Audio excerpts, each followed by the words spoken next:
Salam müəllimlər, hər vaxtınız xeyir olsun. Bizim bugünkü mövzumuz iş üsulları, yəni texnika və üsullar mövzusudur, təlim strategiyaları mövzusudur. Yadınızdadırsa deyirdik ki, təlim strategiyalarının seçilməsində əsaslı rol oynayırdı bizim alt standartımız.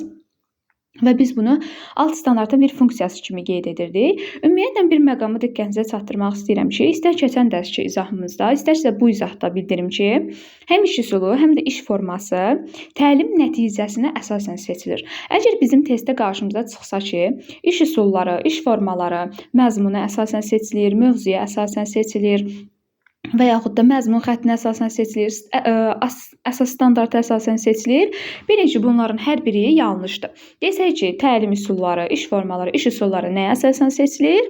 Təlim nəticəsinə əsasən. Yəni bunu bir dəfəlik özümüzdə qeyd edək ki, testdə qarşımıza çıxanda yanlış etməyək. İndi isə gəlin bir-bir bunların izahına baxaq. Əslində nə qədər çox olsa da o qədər sadə mövzudur. İş bugün 16-sını keçəcəyik, növbəti 15 dənəni isə ikinci izahda verəcəm. Ümumilikdə 31 iş üsulumuz var, təlim strategiyamız var. Birinci gəlirik beyin həmləsi iş üsuluna. Beyin həmləsi iş üsulu nədir? Beyin həmləsi, bu haqda çox danışmışıq biz. Əsasən şagirdlərin yaradıcı fikirlərini bir yerə toplamaqdan ötürüdür. Yəni, biz beyin həmləsində şagirdə bir problemli sual veririk və şagird başlayır bunun ətrafında düşünməyə, bu sual ətrafında düşünməyə. Və bu sual haqqında, bu problemi həll etmək üçün müxtəlif fikirlər söylədikcə şagirdin yaradıcı təfəkkürü işə düşür. Yəni müxtəlif yeni həll yolları artıq ortaya qoyurlar ki, bu da buna görə də deyirik ki, yaradıcı təfəkkür şagirdlərdə inkişaf edir. Və yadımızda qalsın ki, beyin həmləsi əsasən biz deyirik ki, motivasiya mərhələsində də istifadə edə bilirik bu üsuldan. Və motivasiya mərhələsində istifadə ediriksə, uşaqların fikrini müzakirə etmirik. Yəni şagird səhvdə desə, biz onu qəbul edirik. Nə üçün? Çünki motivasiya elə ilk dəfə motivasiya mərhələsindən biz şagirdə desək ki, sənin dediyin səhvdir, sənin dediyin yanlışdır, onda şagird motivasiyadan düşəcək və öyrənmə həvəsi azalacaq. Heç dərsi sona qədər də dinləmək istəməyəcək. Ona görə də deyirik ki, beyin həmləsi iş üsulundan istifadə edəndə şagirdlərin fikrini müzakirə etmirik.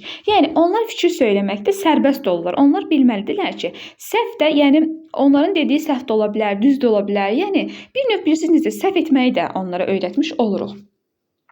Və beyin həmləsi iş üsulu qruplarla və fərdi şəkildə keçirilə bilər. Beyin həmləsinin əsas mahiyyəti nədən ibarətdir? O, şagirdlərdə ən əsası özünə inam formalaşdırır və müstəqil düşüncə formalaşdırır. Amma ən əsası desək ki, beyin həmləsinin üstünlüyü nədir? Şagirdlərdə özünə inam formalaşdırır. Baxın, beyin həmləsi iş üsuluna aid nümunə verib burada ki, evdə çörək yoxdur, nə etmək lazımdır? Ağlına gələn fikirlər deyirlər. Biridir mağazaya gedib alaram, biridir nə bilim atamı gözləyərəm, alsın gətirsin, biridir çörəksiz yeyərəm, biridir ümumiyyətlə yemərəm. Yəni müxtəlif fikirlər söyləyirlər. Və yaxud da desək ki, başqa bir nümunə, dost insana lazımdırmı sualını veririk. Şagirdlər bunun ətrafında öz fikirlərini söyləyir. Amma təbii ki, bu bizim mövzumuzla əlaqəli olmalıdır. Tamam əlaqəsiz suallar vermirik. Və şagirdlər də bu suallar ətrafında düşünürlər, yeni fikirlər söyləyirlər ki, bu da deyilir beyin həmləsi, digər adı da əqli hücumdur. Bu da yadımızda qalsın. İkinci bizim iş üsulumuz Venn diaqramıdır. Yəni mən soruşsam ki, beyin həmləsinin əsas üstünlüyü nədir? Şagirdlərdə özünə inam formalaşdırılması. İkincisi Venn diaqramı iş üsuludur. Venn diaqramı iş üsulu hamımızın bildiyi, hamımızın qarşısına tez-tez çıxdığı iş üsullarından biridir.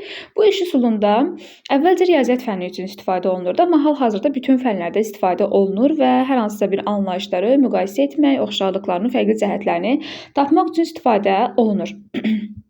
Venn diaqramı deyirik ki, şagirddə məntiqi və tənqidi təfəkkür formalaşdırır. Şagirddə ən əsası da müqayisə etmək bacarığı formalaşdırır. Venn diaqramının iki üsulundan istifadə olunur. İkili Venn diaqramı və üçlü Venn diaqramı. İkili Venn diaqramı daha sadədir. Biz bunu ibtidai siniflərdə daha çox tətbiq edirik, amma üçlü Venn diaqramından həm yuxarı sinifdə istifadə olunur, həm də sizin gələcəkdə MİQ imtahanında qarşınıza çıxacaq üsullardan biridir ki, bu da mütləq şəkildə çıxa bilər. Məsələn, üçlü Venn diaqramını biraz tapmaq çətindir. Ona görə də onun elə etmək lazımdır ki, qarışdırmamaq lazımdır məqamları. Düzgün şəkildə yerinə yetirmək lazımdır.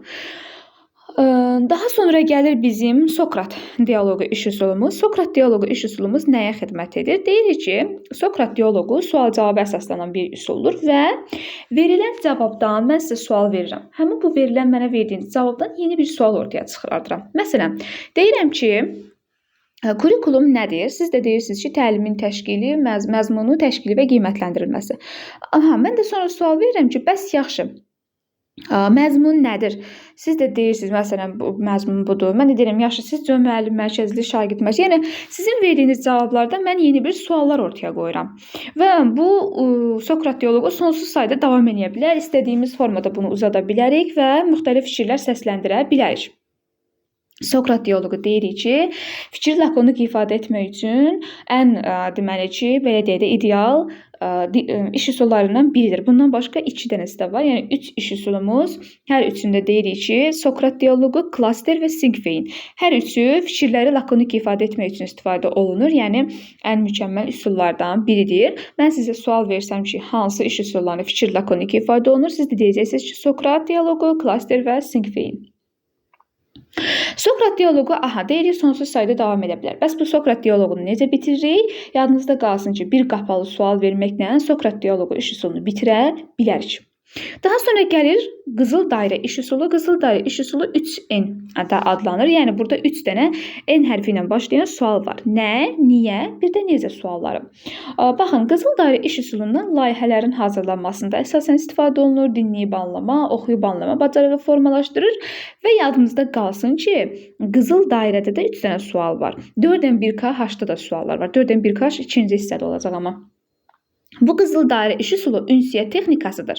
4N1KH üsulu isə suallar texnikasıdır. Qızıl dairə iş üsulunu deyirik, dinləyib anlama, oxuyub anlama bacarığı formalaşır, ən əsası və bu nə deməkdir? 3N nə deməkdir? Tutaq ki, hər hansısa bir qarşımıza problem çıxır və bu problemi həll etmək üçün bu 3N üsulundan istifadə edirik. Deyirik ki, problem nədir? Problem niyə yaranıb? Və problemi necə həll etmək olar? Gördünüz ki, hər üç sualımızı biz gətirib bu problemi həll etmək üçün ortaya qoyuruq. Ona görə də yadımızda qalsın ki, layihə hazırlanmasında, problem həll etmədə qızıl dairə, yəni 3N iş üsulundan istifadə edirik. Daha sonra gəlir bizim burada proqnozlaşdırma iş üsulumuz. Proqnozlaşdırma iş üsulunu isə daha çox dil ədəbiyyat dərslərində istifadə olunur və bunun mahiyyəti nədir? Çox asandır. Bu da çox tez-tez təkrarlanan bir üsuldur məktəblərdə. Deyirik ki, şagirdə mətni oxuyur və mətni yarıda saxlayıb deyirik ki, səncə mətnin sonluğu necə olacaq? Şagird başlayır proqnozlaşdırmağa. Əslində bu da şagirdin yaradıcı təfəkkürünü işə salan iş üsullarından biridir. Şagird başlayır bunun ətrafında düşünməyə ki, əsər belə bitə bilər, məsələn, baş qəhrəman ölə bilər, baş qəhrəman nə bilim xoşbəxtliyə çata bilər və yaxud da son novella olar. Yəni müxtəlif fikirlər səsləndirməyə başlayırlar. Bu da proqnozlaşdırma adlanır ki, şagird bu əsərin sonu necə olacağını proqnozlaşdırır. Növbəti olaraq gəlir bizim ziqzaq iş üsulumuz ki, bu da biraz anladanda çətindir, amma əslində bunu tətbiq etmək də biraz asan deyil. Çünki bunu hələ ibtidai şagirdlərə, sinif şagirdlərinə başa salmaq üçün müəyyən bir vaxt lazımdır, yuxarı sinif şagirdlərinə də. Amma bu da nə üçün istifadə olunur ona baxaq. Ziqzaq iş üsulu böyük mətnin qısa zamanda mənimsənilməsini nəzərdə tutur. Bu nə deməkdir? Gəlin izah edək.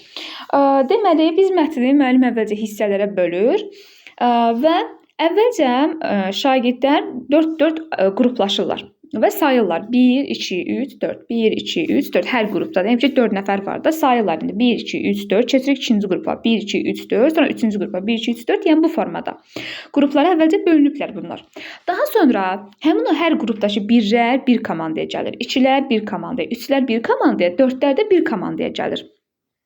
Və gəldikdən sonra bunlar qruplaşdılar. Müəllim mətni hissələrə bölüb də onları təqdim edir. Həmin birinci hissəni 1-lərə, ikinci hissəni 2-lərə, 3-ə, 4-ə, 4-cüyə təqdim edir və başlayırlar onlar oxumağa, həmin mətni təhlil etməyə. Oxuyub öyrəndikdən sonra yenidən onlar qayıdırlar öz doğma ana qruplarına. Hansı ki o birinci var deyə 4 dənələr 1, 2, 3, 4 saydıq, ayırdıq onlara. Bax həmin qrupa dönürlər. Qayıdırlar. İndi burada həm mətnin birinci hissəsini öyrənən var, ikisini də öyrənən var, üçü də öyrənən var, dördü də öyrənən var. Birinci bir başlayır, danışır, izah edir, sonra 2, sonra 3, sonra 4. Yəni böyük bir mətni bir var ki, müəllim özü oxuya, və yaxud da şagird özü oxuya, bir də var ki, da yoldaşların hərəsi bir hissəsini öyrənib, bir-birlərinə öyrədirlər. Ziqzaq iş üsulu da bu formada istifadə olunur. Daha sonra gəlir auksiyon iş üsulumuz. Auksiyon iş üsulumuz deyir ki, hərraca bənzəyir. Bu nə deməkdir? Yəni şagirddə söz bazası yaratmaq məqsədi daşıyır. Deməli, auksiyon iş üsulunda əsasən ibtidai siniflərdə tətbiq olunur və burada bir məqamı diqqətinizə çatdırım ki, diqqət yetirmək lazımdır ki, təkrara yol verilməsin. Yəni auksion iş üsulunda təkrarçılığa yol vermək olmaz. Yəni şagirdlər bir-birini diqqətlə dinləməlidirlər ki, biri digərinin fikrini təkrarlamasın. Auksion iş üsulu necə tətbiq olunur? Deməli, müəllim məsələn deyir ki, biz 8 ədədini necə ala bilərik? Başlayır şagirdlər fikirlər söyləməyə. Biri deyir ki, 1 ilə 7-ni toplayaram, biri deyir 8 ilə 0-ı toplayaram, biri deyir 2 ilə 6-nı, biri deyir 3 ilə 5-i. Yəni 8 ədədini necə almaq olar? Və yaxud da biri deyir ki, 2-ni vuraram 4-ə, bəzi deyir ki, 32-ni bölərəm 4-ə, 40-ı bölərəm 5-ə, 8 alaram. Yəni müxtəlif fikirlər səsləndirirlər ki, 8 ədədini necə almaq olar? Və bu auksion iş üsulu necə bitirilir bəs? Ən sonda fikir deyən qalib gəlir. Yəni bu artıq bu 8-in olması nə vaxtsa bitir də. Bəzən müəllim görsə çox uzanır bu müzakirə, qapalı sual verə bilər. Yəni tam qapalı sual verir ki, bitsin. Amma belə ümumilikdə, yəni uzun davam etsə də, bu deyir ki, onsuz hərrazdır da, ən sonuncu fikri deyən qazanır. Məsələn, mən dedim ki, 1-in üstünə 7 gələrəm, 8 eləyər. İkincinin düşünməsi üçün müəllim sayır. 1, 2, 3-ə qədər sayır. 3-ə qədər tapdı. Tapmadısa artıq məğlub olmuş sayılır. Artıq oyundan çıxır. Yəni bu formada gəlir və ən sonuncu fikri söyləyən qazanır.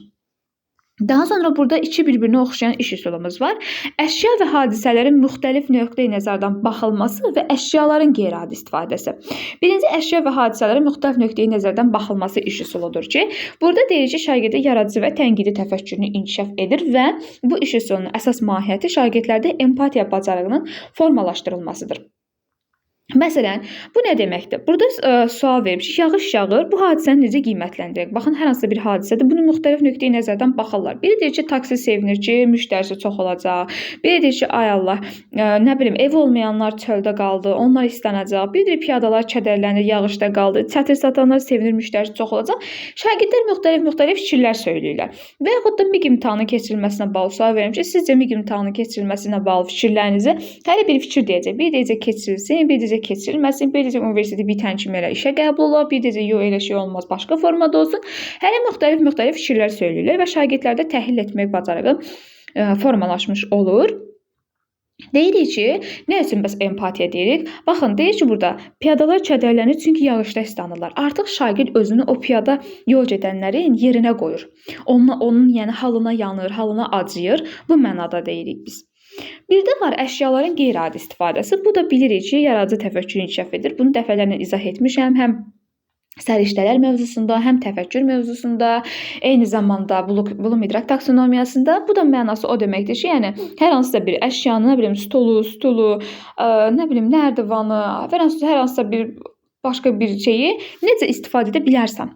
Yəni əşyanı bir formadan başqa formada necə tətbiq etmək olar, necə başqa formada istifadə etmək olar, qeyri-adi formada istifadə edilməsi nəzərdə tutulur ki, bu da adından göründüyü kimi yaradıcılığı, qeyri-adi istifadəsi artıq yaradıcılığı inkişaf etdirmiş olur. Gəlirik növbəti 10-cu bizim iş üsulumuza, qərarlar ağacı iş üsuludur. Qərarlar ağacı iş üsulu isə şagirdlərdə problem həll etmə bacarığı formalaşdırır və deyirik ki, ortaya hər hansısa bir problem qoyulur və şagird bu problem ətrafında düşünməyə başlayır. Baxın, və müxtəlif burada həll yolları səsləndirməyə başlanılır. Qərarlar ağacı qruplardan təşkil olunur. Yəni yadımızda qalsın, qərarlar ağacı da bundan sonra birini keçəcək sinektikada. Hər ikisi qruplarla təşkil olunur, daha çox qruplarla təşkil olunur. Qərarlar ağacında qruplara bölünür, hər hansısa bir problemli situasiya ortaya qoyulur. Baxın, burada var. Bir problem ortaya qoyulur və hər bir qrup başlayır müxtəlif həll yolları səsləndirməyə. Baxırıq ki, məsələn, birincinin neçə müsbəti var, mənfisi var, ikincinin neçə müsbəti, mənfisi var, üçüncünün neçə müsbəti, mənfisi var. Görürük ki, birinci qrupun səsləndirdiyinin 3 müsbət, 2 mənfi, ikincinin 3 müsbət, 1 mənfi, üçüncüsünün isə 4 müsbət, çoxluda 5 dənə də 3 müsbət və 5 dənə də mənfisi var. Təbii ki, biz hansını seçəcəyik? 3 müsbəti, 1 mənfisi olanı. Səmərəli yol kimi həmin qrupun dediyi biz təklifi, dediyi yolu, həll yolu kimi, problemin həlli yolu kimi götürürük.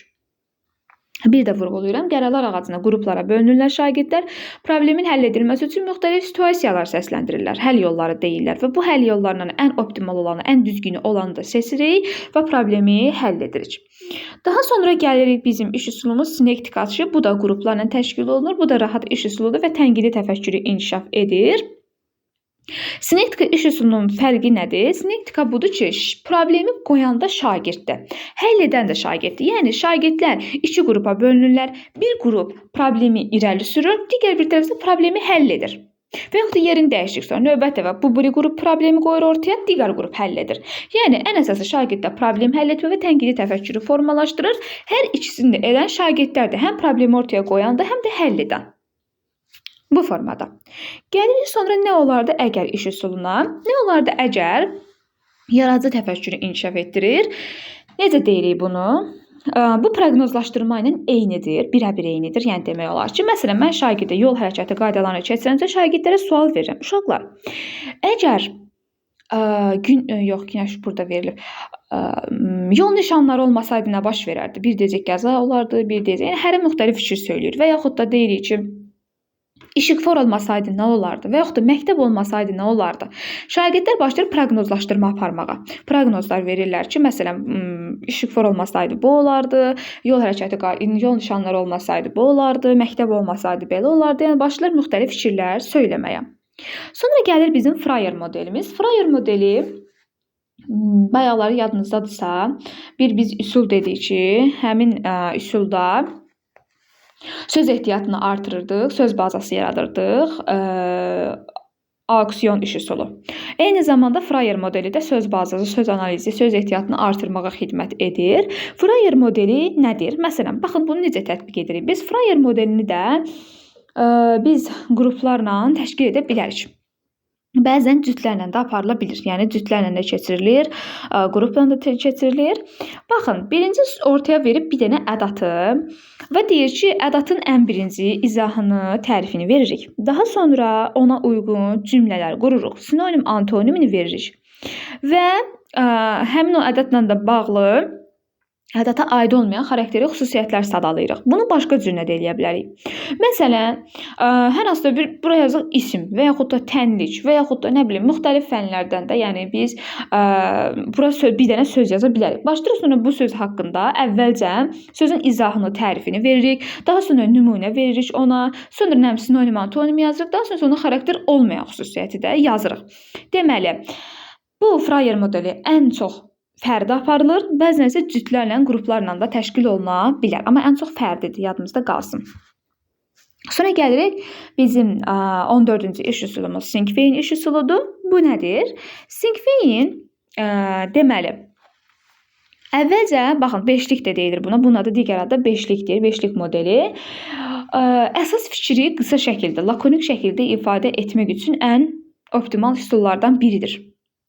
Deyirik ki, Sinkveyin, yəni bayaq saydıq Sokrat dialoqu, klaster Sinkveyin fikri lakonik şəkildə ifadə edir. İndi izah edəcəm, görəcəksiniz niyə elə hesab olunur.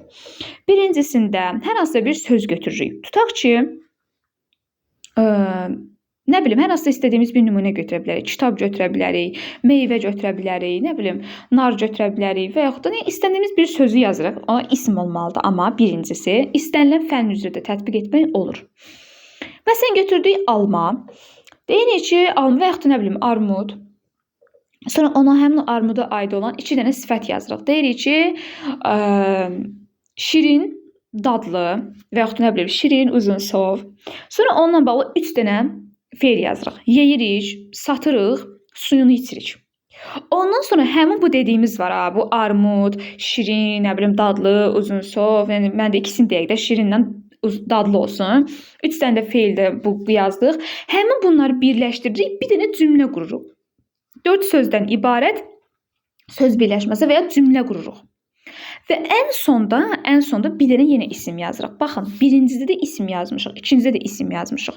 Birinci isimlə ikinci ismin bir-birindən fərqi odur ki, birinci isimdə sadəcə biz anlayışı veririk, sonuncu isimdə isə fikri ümumiləşdiririk. Məsələn, armudu saydıq, bu qədər armudu dedik, xüsusiyyətlərini saydıq. Sonda da deyirik ki, meyvə. Armudu meyvədir də. Bayaqdan sayırdıq bu qədər xüsusiyyətlərini. Dedik ki, meyvə. Yəni bu formada. Bir isim yazırıq, iki sifət yazırıq, üç feil yazırıq. Yəni sırf bunu isim, sifət, feili görüb Azərbaycan dili bilməyin ha bunu. Azərbaycan dilinlə əlaqəli deyil. Təbii ki, bütün fənlər üzrə əlaqəlidir. Sadəcə yazdığımız sözlər, məsələn, kimya, biologiya, fizika, nə fənlərdən yazırıqsa, bu məsələn sifət, feil olmalıdır da sözlərimiz ona görə. Və sonra gəlirik iki bir-birinə əks olan iş üsulumuz, anlayışın çıxarılması və klaster. Baxın, bir-birinin fərqi nədir? Anlayışın çıxarılmasında kənarlara baxın sözlər yazıb. Görürsünüz, böyürtkən, qarpız, çiyələk, moruq. Ortasına sual işarəsi qoyub bunu ümumiləşdir, tap. Biz də tapırıq ki, bunlar hər biri cinə meyvədir. Ortaya yazırıq cinə meyvə. Və yaxud da nə bilim yazarıq nar, heyva, alma, bir dənə də meyvə alma gəlmədi ki. Alma, armud, heyvanlar. Bu 4 dənəni yazır və lap çox da artıra bilər də orada. Başqa da yaza bilər. Banan, nə bilim, mandarin, portağal, başqa yaza bilər. Bunları biz ümumiləşdiririk hamısını. Yəni xüsusi bizə nümunələr verilib. Bu xüsusiləri ümumiləşdiririk, deyirik ki, meyvədir. Və anlayışın çıxarılması xüsusidən ümumiyə gəldiyi üçün induksiya əsaslanır. Bəs klaster necədir? Klaster isə baxın, burada biraz fərqli formada verib. Daha sadə formasını üzrlü sayın. Klasteri daha sadə formasını necə göstərək? Üzrlü sayın bir daha.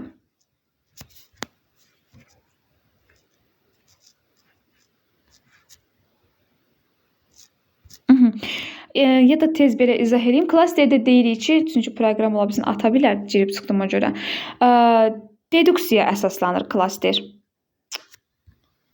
Çünki bizə ətrafında deməli heç bir söz verilmir. Tutaq meyvə yazır. Başlayırıq biz meyvəni şaxələndirməyə. Məsələn, meyvə yazıbsa ortaya başlayırıq alma, armud, heyvanlar. Elə bir şey deduksiyanın, induksiyanın əksi də. Bir dənə tez göstərim onu sizə. İnşallah ki, proqram atmaz, atsa videonu gərək təzədən çəkəm. Ay Allah, tapamayacam şimdi. Baxın, burada elə bil ki, verib ha. Bunu yazır meyvə. Biz meyvəni və yaxud da cinə meyvə yazıb, cinə meyvəni başlayırıq özümüz şaxələndirməyə. Ona uyğun nümunələr yazmağa. Mərkəzə söz yazılır, ətrafını biz yazırıq. Bu da deduksiya əsaslanır. Çünki bizə ümumi qayda verir meyvə qaydası. Meyvəni biz ona uyğun nümunələr tapırıqsa deduksiya. Biri ümumidən xüsusiyyədir, bir də xüsusidən ümumiyyədir. Bu da belə. Digər növbəti karuseldən başlayaraq növbəti olanlar isə inşallah gələn ikinci hissədə izah edəcəm.